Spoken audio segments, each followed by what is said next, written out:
Gu Yuan slammed his desk in fury, his eyes bloodshot from 2 years of writing a novel that absolutely nobody wanted to read. With a measly double-digit bookmark count, he screamed at the screen that he was done with this pathetic life of a failed author. But the moment he stood up to quit, his heart seized, and he collapsed onto his messy floor as the world went dark. Suddenly, a cold mechanical voice echoed in his mind, announcing the activation of the reboot life system triggered by his intense rage. He woke up on a lush campus lawn, disoriented.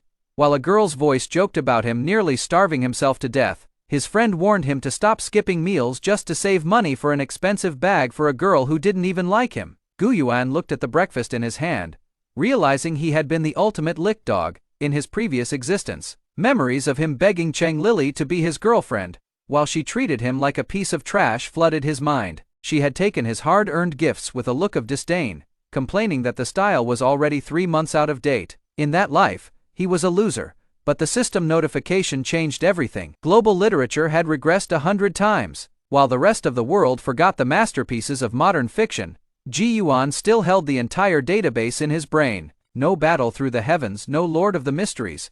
The world was a blank canvas waiting for his stolen genius. He burst into a manic laughter, realizing his days of being a failed author were officially over in this new reality. His friend watched him, convinced that the rejection from Cheng Lily had finally caused his mind to snap. She reminded him that he was late for his daily ritual of delivering breakfast to the campus goddess. But Gu Yuan just sat down. Instead of running to her, he unwrapped the bun and took a massive bite, declaring that he was too hungry to care about her. The breakfast he used to slave over for her was now going straight into his own stomach, and it tasted like sweet freedom. Just as he finished, Cheng Lily appeared, fuming that her delivery service was running late and making her friends wait. Gu Yuan looked her up and down, seeing her for the arrogant, self-centered person she truly was, and felt absolutely nothing. When she demanded her food, he turned to a stray dog nearby and tossed the last bun to the animal without hesitation. He looked her in the eyes and told her that at least the dog would wag its tail, which was more than she ever did. Cheng Lily was stunned, her jaw dropping as she realized her most loyal servant was suddenly talking back with lethal venom.